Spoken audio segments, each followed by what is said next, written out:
What's up, ladies and gentlemen, and welcome to another Pop Culture Gamers podcast. And today I have a new unboxing video, and this is something I've been wanting to get hold of for a while, and it is a ROG Xbox Ally. Not the X. The X was just a little bit too expensive as far as I was concerned. But I did want something that was going to allow me to play my Game Pass games on the go, and well, this is it. So let's have a look at the boxing. It's a bit mucky as a box, but obviously ROG branding right the way around. And this really nice vision of the Xbox Ally itself. There are two versions. Obviously there's this version, which is a cheaper one that comes in around about £400, and then there is the Ally X, which is around about £900. This is not as powerful and it's white. The X is black, so the way to think about it is this is the handheld version of the Xbox Series S, whereas the Ally X is the X version. So this is white, so hence that's it. Okay, let's get this out.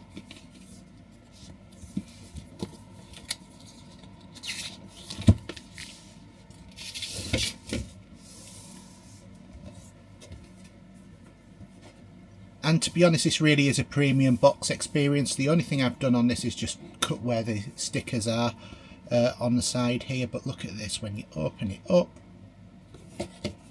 turn it upside down, one thing that's already in here is it has a cardboard stand. I think considering the cost of it, a plastic one would have cost a couple of more pence. I could have put that in, but there you go.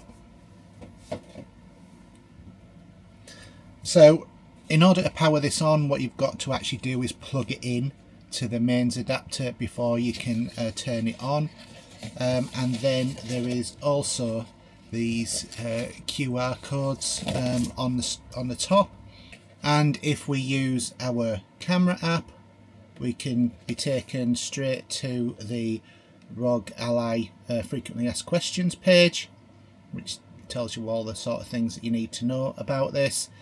And then the other one takes us to all of the details about how to set up your ROG Ally, etc.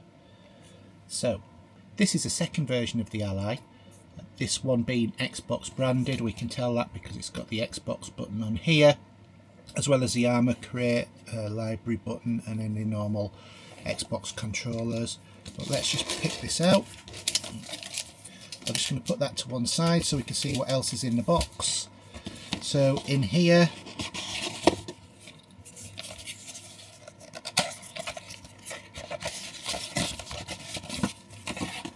we have our sort of normal kind of stuff, our warranty. We've got I think that's a Windows element, because unlike the Steam Deck, this does actually run on Windows, which is another reason why I've got this, so that I can actually play those games I can't play on the Steam Deck on here. And then under here we have our charger, which I believe is about 65 watts, if I remember rightly. Yeah, it's a 65 watt charger. We need to plug that in order to be able to start the device. And what have we got on this side? Oh, on this side we have the power lead for the charger as well. And that's it. So there's not a lot in here. It's not like the Steam Deck where you actually get a box to go with it or anything like that. So it's quite a minimalist sort of affair. So let's have a look at the Ally first, and let's take all this off.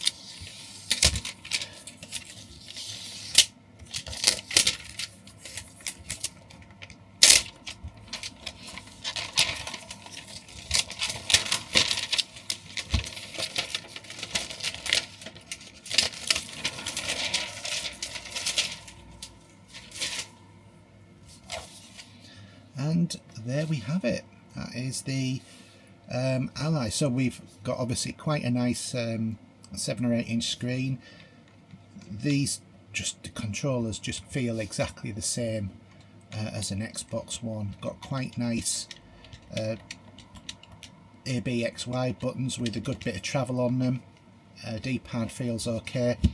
Along the top we've got 2 USB drive ports.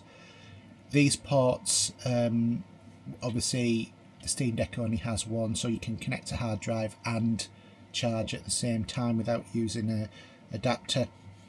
Volume up and down. We've got an SD card slot. We've got the microphone jack, the on button. We've got really nice big triggers on here as well, and bumper buttons. Obviously plenty of air vents, and then on the back we have all of the air vents as well. Along here the ROG branding there.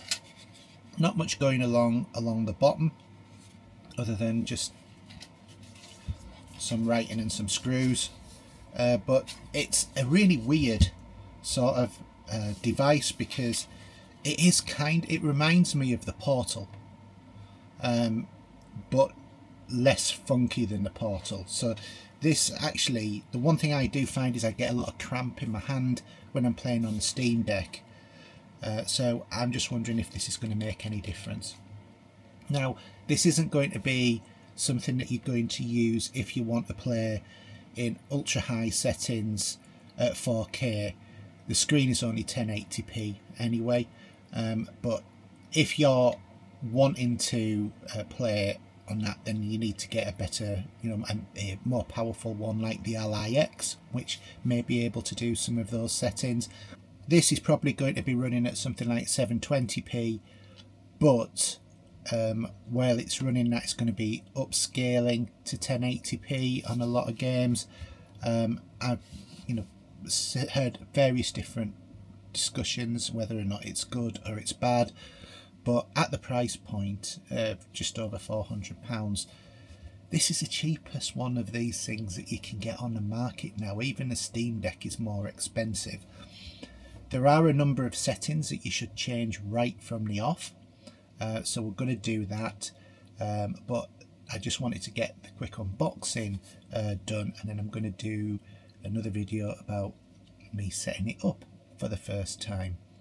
So that's it. That's the first look. Oh, I forgot to mention there's also this really nice texturing, and there's texturing on the handles as well, which would be very difficult for you to be able to see, but you can feel it there, hear it rather, and these buttons are very easy to reach and can be clicked in most directions by the sound of it. But yeah, this is nice. It doesn't really feel very heavy. It doesn't really feel much more than a normal controller, to be quite honest. I'm quite surprised, but that's how it is. Anyway, hope you've enjoyed this video. Watch out for the next one, which is going to be setting up the ROG Ally for the first time. Thanks for watching, and we'll see you next time. Bye now.